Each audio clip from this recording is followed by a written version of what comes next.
Hey guys, and welcome back to my channel. So today we're going to be doing a little controversial of a video, I would say. I'm going to be talking about popular Stephen King books that I personally do not like. If you've been on my channel before, you probably know that Stephen King is my favorite author, which, shocker, this is a horror book channel. And my favorite novel of all time is It. I absolutely adore Stephen King. I love many of his masterpieces. However, there are a handful of books that I've never really understood the hype behind. And I'm going to talk about some of them today. A couple months ago, I did a video on Stephen King's iconic novel Revival. This is one of those books that I feel like is like newer King that the general public tends to really love. And I have an entire video on why I hate this novel. So I'm not going to dive too much into my disdain for this book today, but I do have an entire video on it. I am going to touch upon it a little bit in this one. But if you're really interested in like full spoilers as to why I hate this book, definitely go and check that video out. But this is the book that kind of inspired this video. Again, Stephen King, one of my favorite authors. I try to read as much of his work as possible. I definitely am more of a fan of older King, but I do have both new, middle, and old King in this list. And I'm excited to talk about them today because I feel like a lot of the books that I don't really love tend to be books that a lot of people consider their favorite King books. So yeah, we're gonna dive in and chat about those. So very first up, I want to talk about why I don't love Pet Sematary. This is a book that I am very much aware that I need to reread. It's been on my TBR list to reread for about, I don't know, I want to say a year now.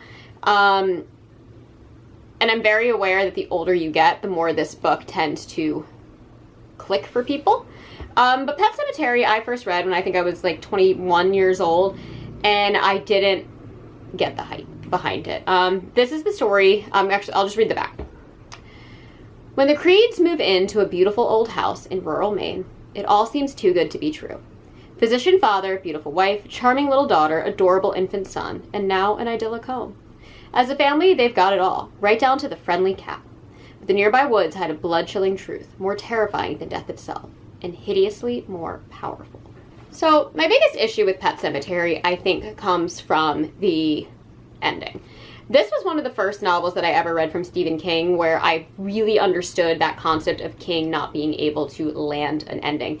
That is 100% a reputation he has pretty much built up throughout his career. Obviously, he definitely has some where he absolutely nails the ending and they're fantastic, but the conclusions to his story have historically been very weak in the popular mindset, I would say. And I think Pet Sematary is the first book to really make me feel that way. This book is very scary. This book is very well done. This book is very eerie. However, I do think that the side stories are significantly more terrifying than our central story. So all of the stories about Zelda and the story about the Pet Sematary prior to when the Creed family moves in, I think are just absolutely phenomenal.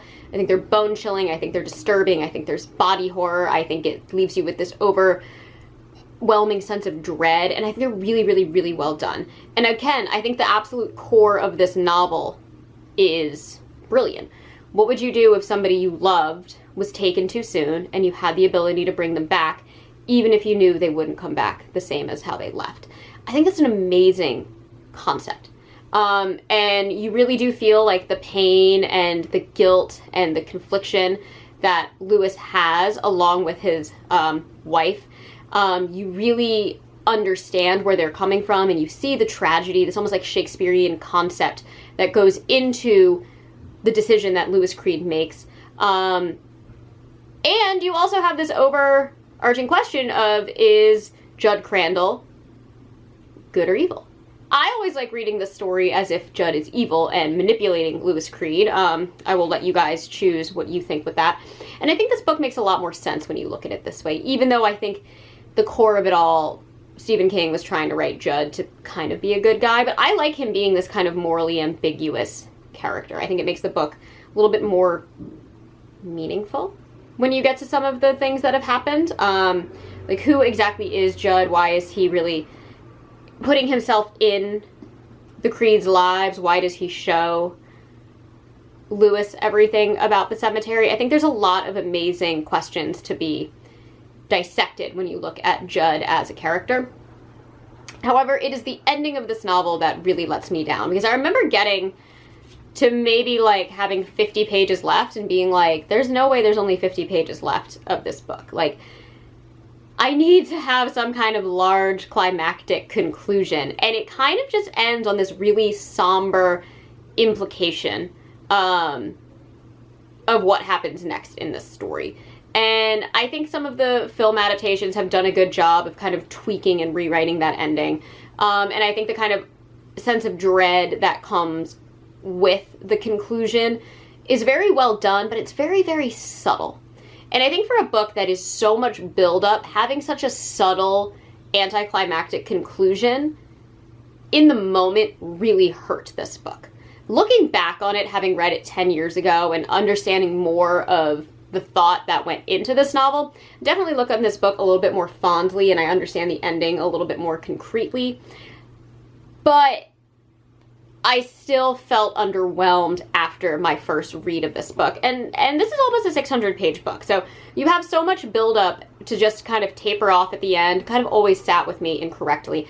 And again, the fact that the side stories in this are so, like, all of the flashbacks are so much scarier than the actual core meat of this book, also was something that always felt like an imbalance to me. Like, I really enjoyed watching Pet Sematary Bloodlines, that new movie with the guy who plays Mulder in the X-Files, Dave Duchovny or whatever his name is.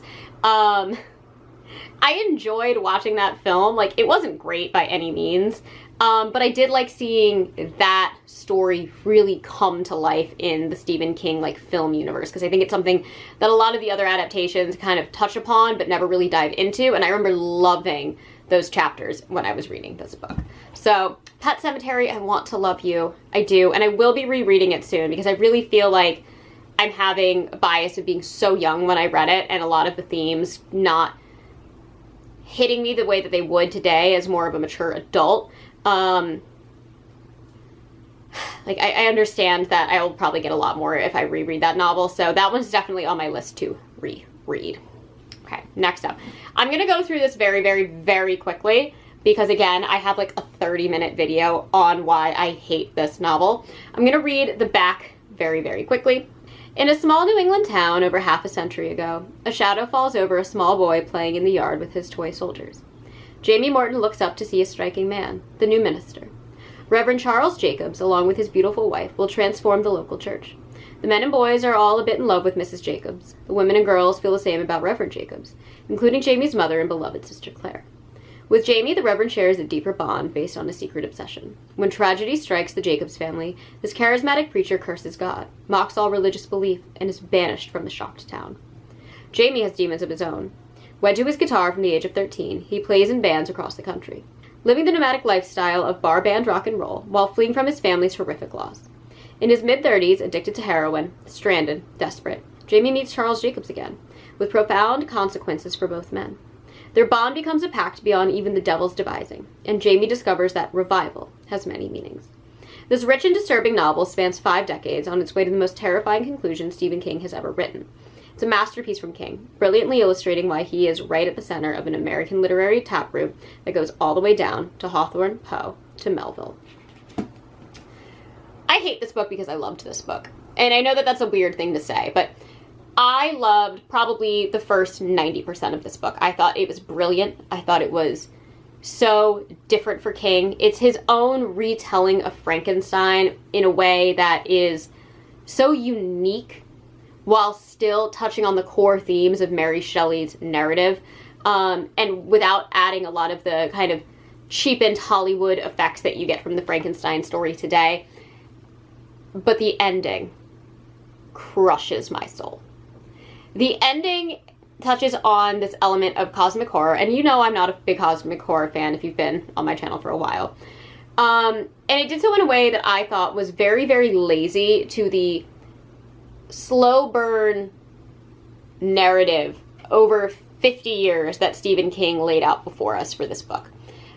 It felt like it came out of nowhere. It felt like a complete tonal shift, and it felt like something that I just couldn't stand behind, because to me it felt just so different from the entire bones of the rest of the book. And I understand that to an extent that's kind of the point of what that ending was. But for something that I just loved so much, to kind of feel like I had the rug pulled out from under me for kind of a cheap, out of left field ending, really ruined this book for me. And again, I don't want to touch too much on this, because I really do have a full, long video where I go super in depth into why this book is probably my least favorite King book and why I am so angry at it. But yeah, Revival. If you want a really intriguing companion to Salem's Lot, which is King's retelling of Dracula, his retelling of Frankenstein in Revival is exceptional, and it's definitely worth reading. But I do like to warn people, if you are not into this kind of like cosmic eldritch horror style sense of dread that kind of comes out of nowhere, Revival is definitely not the book for you. But it will always go down as my biggest disappointment from Stephen King. Next up, I'm going to talk about Carrie. I cannot for the life of me find my copy of Carrie. I think I might have left it at my mom's house. I'm going to read the back of the, or the synopsis of the book from Goodreads, just because I don't have it in front of me. I have a feeling we all know the story of Carrie, but just in case you don't, it says, a modern classic. Carrie introduced a distinctive new voice in American fiction, Stephen King. The story of a misunderstood high school girl, Carrie White, her extraordinary telekinetic powers, and her violent rampage of revenge remains one of the most barrier-breaking and shocking novels of all time. Make a date with terror and live the nightmare that is Carrie. So, Carrie was King's debut novel. It's not the first novel he ever wrote, but it was the first one that he ever successfully had published, and it was definitely written in his earlier days. And I feel like that is where my issue with Carrie comes in. Carrie is definitely one of King's shorter novels, which is saying something because I still think it's like over 300 pages. But it is like his first big breakout novel, and that was the first novel from Stephen King that I ever read. I have to preface with, I read Carrie, I didn't love Carrie, and yet I still continued to read Stephen King. I think I followed it up with Misery and Salem's Lot, and then I was like hooked because those are two of my favorite Stephen King books ever. But I think my thing with Carrie is I just didn't get the hype around Stephen King. And it's not that it's a bad story, and it's not that it's a bad book. But for an author as prolific as Stephen King, I think I really expected more from his debut breakout novel. Now, since starting this channel, I have definitely learned that some of the great authors of our time and the authors that I love the most, they tend to have weaker debut novels than the rest of their bibliography. And that just makes sense, right? The more that they have written, the more that they develop and hone in their craft, like they get better at what they're doing, and it becomes more natural, and it becomes something that they can connect better with their general core audience. And I don't dislike Carrie. But when I look back on Carrie compared to the rest of Stephen King's bibliography, it is one of those books that I'm just like, it's not at the level that I expect a book of that notoriety to be at. And I think I definitely felt that when I read it. I did read it, I believe when I was 19 or 20. And I definitely felt for Carrie, but I just remember thinking, like, this is definitely a man writing a teenage girl. And that was one of those things that kind of just stuck in my head throughout the entirety of the novel as well. I did love the character of Carrie, and I do love her weird relationship with, not like her, that it's a good relationship at all, but I loved reading about the tumultuous relationship that she had with her mother, as well as all of the varying high school classmates that she had, and how just real that felt to an extreme level of what it's like being in high school. I thought it was a very interesting concept, but at the end of the day, it was just one of those stories that I thought was fine. And when I look at Stephen King's work now, I expect great. And that was really my only issue with Carrie is, it convinced me to keep reading Stephen King. So it's not at all like it was a bad book. It's just one of those books that I never look back on fondly because I always think deep inside King, there could have been a stronger story, especially when we look at how he is writing today. And those are my qualms on Carrie. All right, I have two more for y'all. Next up, oh man, probably not as well known as the other books that I'm talking about in this video today, but we're going to talk about The Dead Zone. The Dead Zone. I really need to watch the film with Christopher Walken. I've heard it's very, very, very good. But I read this just a couple years ago. I've heard it's one of his like lesser known classics, I guess you could say. Like people definitely know and read The Dead Zone. It has been adapted into a pretty well known film, but it's not on the same level as like The Shining. But I wanted to pick it up because I had heard a lot about it. I believe, was this originally released as a Bachman book? I don't know if it was. Somebody let me know down below if this was originally released as a Bachman book. I don't know if it was. Let me read the back of the book. When Johnny Smith was 6 years old, head trauma caused by a bad ice skating accident left him with a nasty bruise on his forehead, and from time to time, those hunches. Infrequent but accurate snippets of things to come. But it isn't until Johnny's a grown man, now having survived a horrifying auto injury that plunged him into a coma lasting 4.5 years, that his special abilities really pushed to the fore.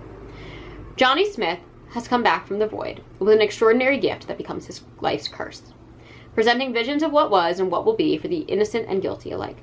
But when he encounters a ruthless, ambitious, and amoral man who promises a terrifying fate for all humanity, Johnny must find a way to prevent a harrowing predestination from becoming reality. So, this book is tragic. It's very, very sad. And I think the core essence of who Johnny is, again, we get this kind of borderline Shakespearean tragedy with everything. And I think King does a very, very good job of that. However, apart from like what happens to Johnny to be this kind of cataclysmic event setting the whole novel in motion, the actual concept of horror in this book feels very absent. This book really walks the line of like sci-fi, in my opinion, more so than horror. And I don't think that's what I was ready for, especially given the title of the novel. I think the other thing that really took me out of this book is the heavy political presence that basically dominates the entire latter half of this novel. And that's not to say that that's something bad. I've spoken about this before on my channel, but like politics in books I think is fine, but not when it becomes the core of the story in a badly veiled metaphor, where it really does start to reflect the times of today. And I don't think that politics should be absent from horror. I do love when authors are able to do really good metaphors to critique things that are going on in the world today. And I do know that this was written in like 1979, even though it's very akin to a lot of things that are happening in current day. But I just felt like this became a very badly veiled political narrative instead of a horror story using themes of today to kind of get a point across. It felt very just jarring and in your face and telling you exactly what the metaphor was supposed to be. And I don't love that, especially because I read horror for escapism. So I don't love reading about the horrors of reality kind of regurgitated copy and paste style into a novel for today. And while I did like that it's like this kind of like moral conundrum that Johnny Smith faces for the whole second half, that whole political plot point pretty much dominated the entirety of this story in a way that I just wasn't ready for, and it just took me out of the whole like horror aspect of the book. It just felt very, very monotonous for me to get through because it just kind of, again, felt like a regurgitation of the political climate of today. Again, I know, written in 1979, history kind of repeats itself. And so that was really my issue with this book, is I was going in for like horror escapism and I got a political statement. Now again, Stephen King, very, very, very political author. He always has been. He has always put politics in his book. This one to me though just happened to be the laziest of his metaphors.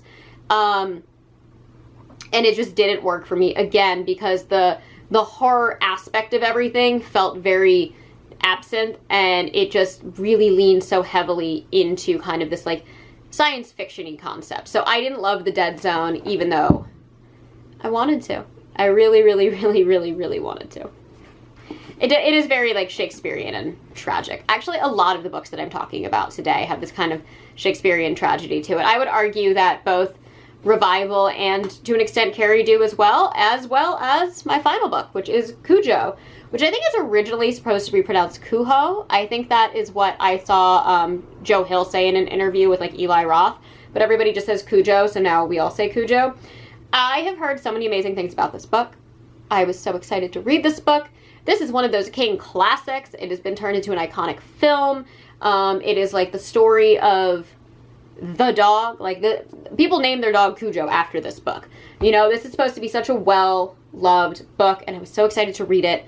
And I know it was during like the height of King's addiction, and he claims to not have remembered writing this. And trust me, I look at some of the chapters in this, and I fully believe that he has no idea what he was doing for some of those chapters. But let's read the back of the book, and then we'll talk about it. Cujo used to be a big, friendly dog, lovable and loyal to his trinity, the man, the woman, and the boy, and everyone around him, and always did his best to not be a bad dog. But that all ends on the day this nearly 200-pound St. Bernard makes the mistake of chasing a rabbit into a hidden underground cave, setting off a tragic chain of events. Now Cujo is no longer himself, as he is slowly overcome by a growing sickness, one that consumes his mind even as his once affable thoughts turn uncontrollably and inexorably to hatred and murder. Cujo is about to become the center of a horrifying vortex that will inescapably draw in everyone around him, a relentless reign of terror, fury, and madness from which no one in Castle Rock will truly be safe. Now, if I remember correctly, I think this book directly connects to this book. I think they're both Castle Rock. I'm pretty sure that's what it is. But there's like a whole plot point in this novel that made no sense to me because I hadn't read, I think it's The Dead Zone. The Dead Zone yet. There's like a whole like plot point of like a monster in a closet, and I was like, what is happening here? And then it just kind of goes away. But that is what it is. But I had a lot of issues with this novel. One, this is definitely not a book to read if you are an animal lover. Cujo really is a good boy, and a horrible thing happens to him, and that is the premise of the book. This book is sad, does not have a happy ending. It is very unsettling. But all of those kind of key components are kind of overshadowed by a lot of the negative components of this book. I really didn't like any of our main characters. I found them all pretty selfish and unlikable. There's an entire plot point about cereal, like children's cereal, that I found so excruciatingly boring that I like couldn't believe I was reading so much about what goes into advertising and jingles for sugary cereal. Like to the point that it's like one of the major things I remember about this book. Added very, very little to the actual plot of this book, apart from consistently developing how unlikable the main father in the story is. Again, there's a lot in this book that I feel like could have been great. Like, it really gets to a point where I'm like, oh my god, if it goes in this direction, this is going to be so cool and so interesting. And then it doesn't, and it just kind of drags on. And we really have, like, two major plot points in the entire story, which is the mom and the son kind of being cornered by this rabid dog, and then the dad being unaware of it. And that's kind of the majority of what is happening with this story. A lot of this is circumstantial, like wrong place, wrong time, but is it all happening in the cosmic universe because of what things have done and because they're in this evil town of Castle Rock? I don't know. Maybe it is.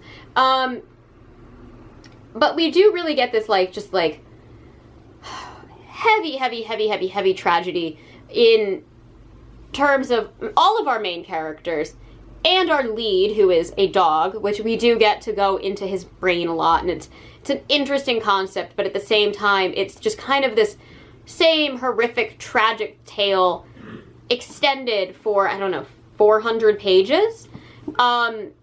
And I just felt like this could have been a short story. It could have been truncated. We could have lost the entirety of the advertising serial plot, and we probably would have had something much more concise and much stronger. Now again, the ending of this book is heavy.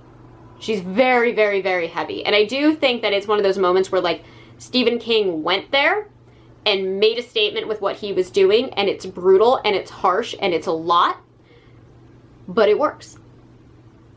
And I can't really say that about all of Stephen King's books on this list, but I can't hate on the ending of Cujo, because I think I figured out that that was kind of the direction it was going in, and again, I don't think it could have ended any other way, and came to